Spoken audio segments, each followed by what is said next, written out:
Então, boa noite. Já estamos de novo a lembrar de Jesus, lembrar dos seus ensinamentos. Não se esqueça de pôr aí água sobre a mesa e uns copos. Vamos partilhar uns com os outros estes ensinamentos de Jesus. Vamos cantar uma canção que é Nós somos teus filhos, Senhor. Na estrada da vida seguimos errando, presos ao prazer que nos vai cegando, longe da verdade, caindo choramos, não vemos claro o chão que pisamos. Nós somos teus filhos, Senhor, e em contrição pedimos-te amor, pedimos perdão. Queremos vencer, Senhor, a paz espalhar, como peregrinos para ti caminhar. Na grande subida que a ti conduz, vemos nosso irmão caído sem luz. Queremos levantá-lo, ajudar sua cruz, ensiná-lo a amar como fez Jesus. Nós somos teus filhos, Senhor, e em contrição pedimos-te amor, pedimos perdão.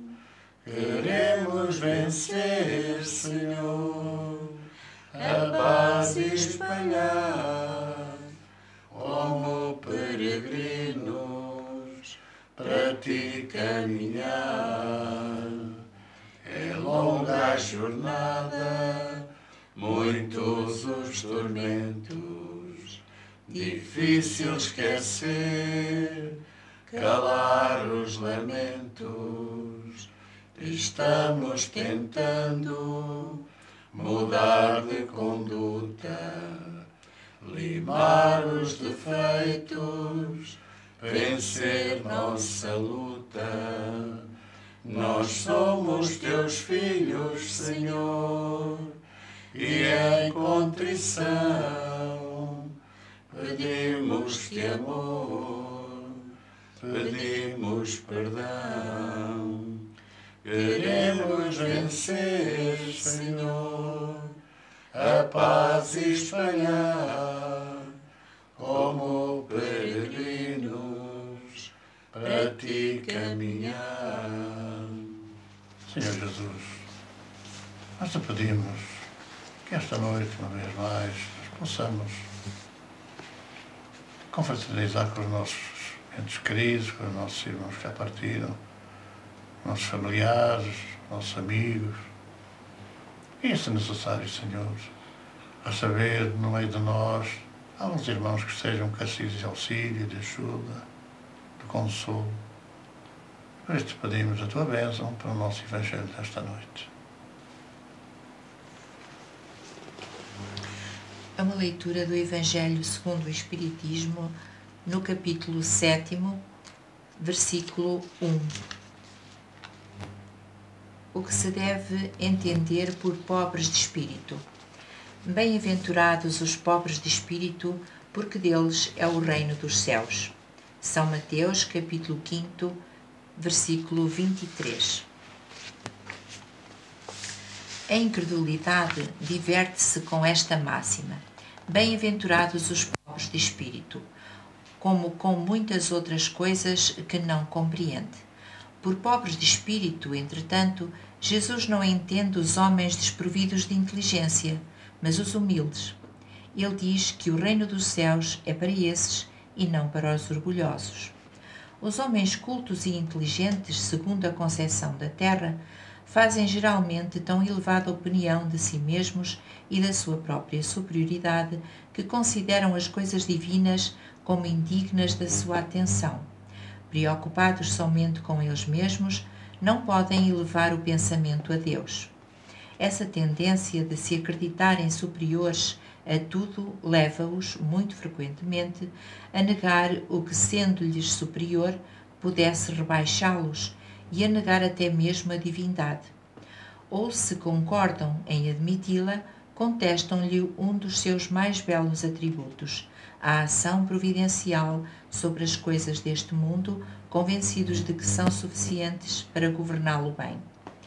Tomando a sua inteligência como medida de inteligência universal e julgando-se aptos a tudo compreender, não podem crer na possibilidade daquilo que não compreendem. Quando se pronunciam, seu julgamento é sem apelo. Se recusam a admitir o mundo invisível e um poder extra-humano, não é porque isso esteja fora do seu alcance, mas porque o seu orgulho se revolta com a ideia de existir algo acima do qual não se podem colocar e que os faria descer do seu pedestal. Eis a razão porque só têm sorrisos de desdém perante o que não é do mundo visível e tangível. Atribuem-lhe demasiada inteligência e muita ciência para acreditarem em coisas boas que são, segundo eles, para as pessoas simples, considerando como pobres de espírito aqueles que as levam a sério. Entretanto, apesar do que digam, ser-lhes-á preciso entrar, como os outros, no mundo invisível que eles olham com escárnio. É lá que os seus olhos serão abertos e que reconhecerão os seus erros. Mas Deus, que é justo, não pode receber da mesma maneira aquele que desconheceu o seu poder e aquele que humildemente se submeteu às suas leis, nem aquinolá-los por igual. Ao dizer que o reino dos céus é para os simples, Jesus ensina que ninguém será nele admitido sem a simplicidade de coração e a humildade de espírito. Que o ignorante que possui essas qualidades será preferido ao sábio que acredita mais em si mesmo do que em Deus. Em todas as circunstâncias, coloca a humildade entre as virtudes que nos aproximam de Deus e o orgulho entre os vícios que dele nos afastam. E isso por uma razão muito natural, é que a humildade é uma atitude de submissão a Deus, enquanto o orgulho é a revolta contra ele. Mais vale, portanto, para a felicidade do homem ser pobre em espírito, no senso do mundo, e rico de qualidades morais. A mensagem desta semana é da nossa benfeitora espiritual Maria Teresa Magalhães. Tem como título Busquemos a Simplicidade. Vem no livro Caminhando com Jesus e tem psicografia de Arnaldo Costeira. Todos nós já encontramos no nosso caminho pobres, mesmo miseráveis, que expressam em seus olhos um orgulho mal contido, uma altivez chocante, que não consegue esconder porque a sua alma se exterioriza sem querer na face, nas feições tantas vezes congestionadas, espelhos de uma revolta disfarçada. Alguma vez te perguntaste quem teria sido aquele com que te defrontas? Mas em verdade são apenas alguns, poucos, comparados com o grande cortejo de pobres que estão a colher o que semearam, que estão a estagiar em condições de inferioridade, exercitando a humildade e a simplicidade, o mais das vezes em resultado de escolhas difíceis que tiveram de fazer para mais depressa subirem nos degraus da evolução. Era a estes irmãos do caminho que Jesus se referia quando os apontava como vencedores da esperança, como lutadores pelo aperfeiçoamento espiritual, como aqueles para quem as portas do reino estavam abertas de par em par. Lições maravilhosas estas, que nos trazem um exemplo de vida, que nos chamam a olhar o mundo como se fôssemos crianças, para quem as zangas são curtas, os melindres não existem, o orgulho está adormecido. Nesta luta diária pela busca das causas das nossas mágoas, das nossas dores, de sonhos destruídos e quase nunca realizados, busquemos a palavra consoladora de Jesus. Procuremos fazer nós próprios espelhos onde se possam refletir os exemplos de dedicação, de amor total, de compreensão, de carinho, de solidariedade luminosa com quem sofre e caminha ao nosso lado, e demos graças a Deus pelas oportunidades sublimes que estamos tendo com este convite para as bodas do Espírito. Caminhando com mais confiança, seguiremos na sombra do Mestre, angariando luz para esparzir à nossa volta. Estas duas leituras, e particularmente a primeira, que são ensinamentos de Jesus, sugerem-nos alguma reflexão. Nós temos dito várias vezes que o pobre de espírito talvez tenha sido algum equívoco ou algum erro na tradução dos textos originais. E temos falado que, de facto, a língua aramaica, que era a que falava Jesus e era a que falava naquela altura o povo daquelas regiões, da Galileia, da Judeia, de Samaria, era o aramaico. Era uma língua muito pobre, tinha poucas palavras e havia palavras que expressavam várias coisas, ou podiam expressar várias coisas. E normalmente era a preposição que se lhe opunha ou que se lhe acrescentava que definia o sentido da frase que se dizia. E esta questão de pobres de espírito é provável que tenha sido um erro de tradução, porque os textos foram traduzidos ao grego primeiro. Alguém poderá perguntar, então, por que não ao latim? Mas não podemos esquecer que era a perseguição. A perseguição que havia na época era dos que falavam o latim, era dos romanos. E, naturalmente, que foi mais fácil conseguir a tradução através da língua grega. Mas mais tarde foi também traduzido ao latim. E os tradutores buscaram muitas vezes ir buscar ao grego para traduzir para o latim. Portanto, aparece aqui um cruzamento de traduções do aramaico para o grego, do aramaico para o latim e do grego para o latim, que vão, de alguma forma, estabelecer diferenças nos textos traduzidos. Nós acreditamos que este pobres de espírito teria sido realmente dito pobres em espírito e não pobres de espírito. Hoje nós ouvimos e vemos usar muitas vezes o pobre de espírito como uma forma, digamos assim, de marginalizar as pessoas, de considerá-las tolinhas, atrasadas mentais. É um pobre de espírito, é um triste, é uma pessoa atrasada. Quando, em realidade, Jesus não quis dizer isso. Jesus o que quis dizer foi, de facto, aqueles que não eram orgulhosos, que não eram avarentos, mas antes que eram simples e humildes. Nós vamos buscar um exemplo muito flagrante nessa matéria. Por que é que a codificação espírita aparece com o título do codificador como Allan Kardec e não aparece como o professor Hipólito Léon Denisard Rivail? O professor Rivail era, de facto, um homem muito conhecido da cultura europeia. Nós não podemos esquecer que ele falava 7 línguas. E, além disso, ele dava aulas de várias matérias, quer da área das letras, quer da área das ciências, quer da área da filosofia ou da aritmética. E, portanto, era um homem com uma capacidade e com uma cultura de tal ordem que ele era famoso não só na França, mas era famoso na Suíça, era famoso na Alemanha, na altura, não seria a Alemanha, ainda estava naquela fase de transição. Mas ele era conhecido pela Europa. E nós vamos encontrar aqui uma manifestação de humildade extraordinária, porque ele não quis que a obra que não era dele, que a obra viesse encabeçada com o seu nome. E por isso se anulou, e por isso foi buscar aquele nome que ele tinha tido quase 2000 anos antes, quando era um sacerdote druida, aquilo que era a Gália de então, e que hoje é, enfim, consensualmente a região, praticamente a região da França. Então é uma manifestação de humildade. Ele não quis emprestar o seu nome, ficar famoso como o professor Rivail, autor da Codificação Espírita.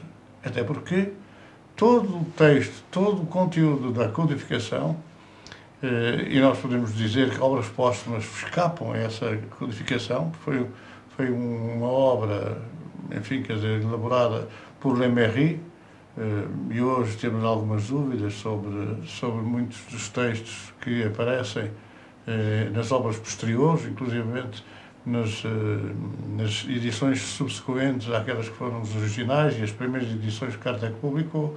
E, portanto, há coisas que nós ficamos sem saber se correspondem realmente à verdade ou se correspondem a textos elaborados em nome de Kardec por Lemery. E, aliás, veja a gênese e a polémica que surgiu no entretanto. Então nós temos que perceber que, também como na época posterior a Jesus apareceram tradutores a exprimir-se, muitas vezes dando um sentido não correto do original, também depois de Kardec apareceram também alguns luminares a realmente apropriar-se de ideias e a pôr ideias novas e suas ideias nas obras. Portanto, as obras póstumas foi uma coleção de textos que Lemery buscou, sendo que os originais, pasme-se, quer dizer, como é que é possível, originais do próprio professor Rivail ou de Allan Kardec, como é que os originais foram queimados ou desapareceram? Aliás, a semelhança de outras questões que se vão hoje colocando, porque é sempre o homem a querer emprestar a sua importância às obras que fazem e que não são suas.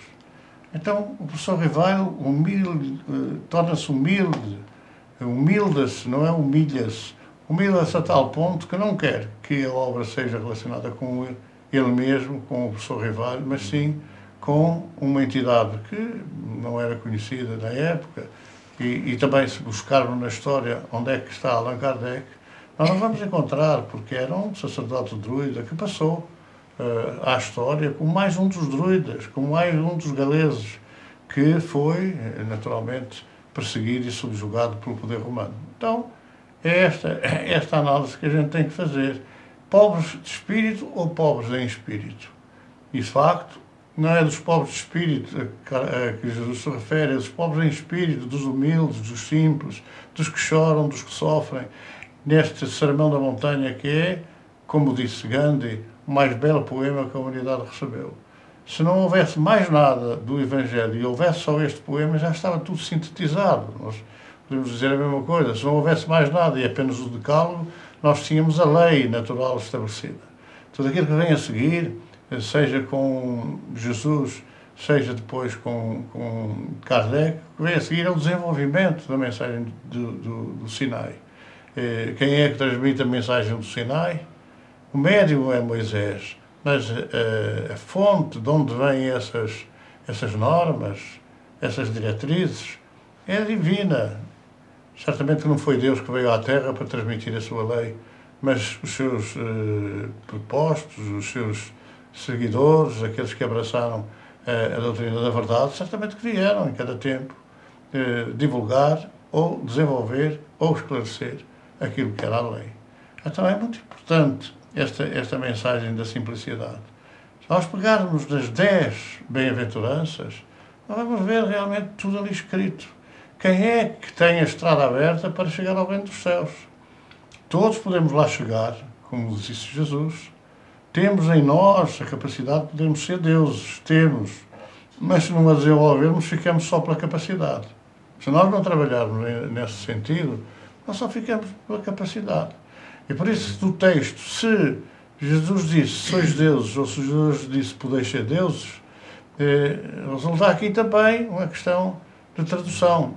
Se nós analisarmos racionalmente, Jesus não diria, todos sois deuses. Eu acredito que diria, todos podeis ser deuses. E, aliás, é isso que nos ensina a doutrina.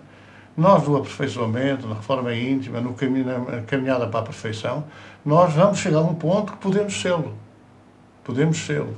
E, portanto, por exemplo, eu acredito, posso estar errado, que Jesus terá dito, todos podeis ser deuses. Por enquanto, tendes apenas a capacidade de o ser. Mas se não trabalhardes, nunca sereis. Se não fizeres nada pelo aperfeiçoamento, nunca sereis. É toda esta análise de esperança, de consolo e também de incutir a certeza de que podemos lá chegar, que constitui a grande mensagem do Evangelho.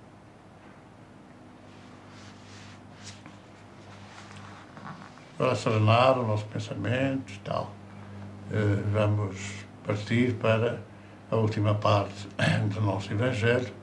Como sabem, é sempre uma parte muito importante, porque se trata de partilha, se trata de confraternizar fluidicamente, mentalmente, com aqueles que não têm o conhecimento que nós temos, que não têm a esperança que nós devemos ter, que não têm a certeza de que o mundo que há de vir poderá ser melhor do que este. Então vamos fazer uma prece por esses irmãos e depois cantaremos a nossa canção. Então vais procurar nesta noite que o nosso pensamento vá até àqueles que estão em sofrimento. Que o Mestre possa levar de nós migalhas de amor que sejam para que aqueles que estão em lares sem amor, em lares onde reina a violência, a incompreensão, a dor, para os doentes, doentes de espírito, doentes físicos, para os velhinhos que vivem em solidão, abandonados, esquecidos, sem um sorriso, sem uma mão amiga, para as crianças que sofrem, para todos esses filhos de Deus que nesta reencarnação atravessam dificuldades, problemas. É por eles que te rogamos, Senhor, a tua bênção e a tua paz nesta noite. Fica conosco, que assim seja.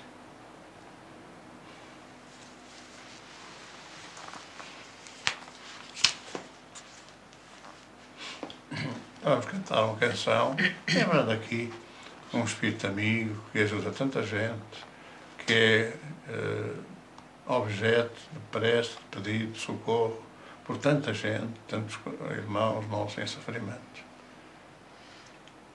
É página 62. Corpo bem franzino e olhar sereno, busca o sofrimento no seio dos pobres, é consolação que espalha em redor, sem olhar a quem demonstra o amor. Amigo, irmão, foi médico dos pobres, a todos aliviou, ninguém o esqueceu, foi modelo que ficou. Prossegue aliviando os que resgatam aqui. Sousa Martins, amigo, nós precisamos de ti. Neste mundo triste onde a dor avança, estilos que sofrem a ganhar esperança, mata o desespero dos irmãos doentes, curando-lhe as chagas de causas diferentes. Amigo, irmão, foi médico dos pobres, a todos aliviou, ninguém o esqueceu, foi modelo que ficou. Prossegue aliviando os que resgatam aqui. Sousa Martins, amigo, nós precisamos de ti. Foi médico dos pobres, a todos aliviou, ninguém o esqueceu, foi modelo que ficou. Prossegue aliviando os que resgatam aqui. Sousa Martins, amigo, nós precisamos de ti.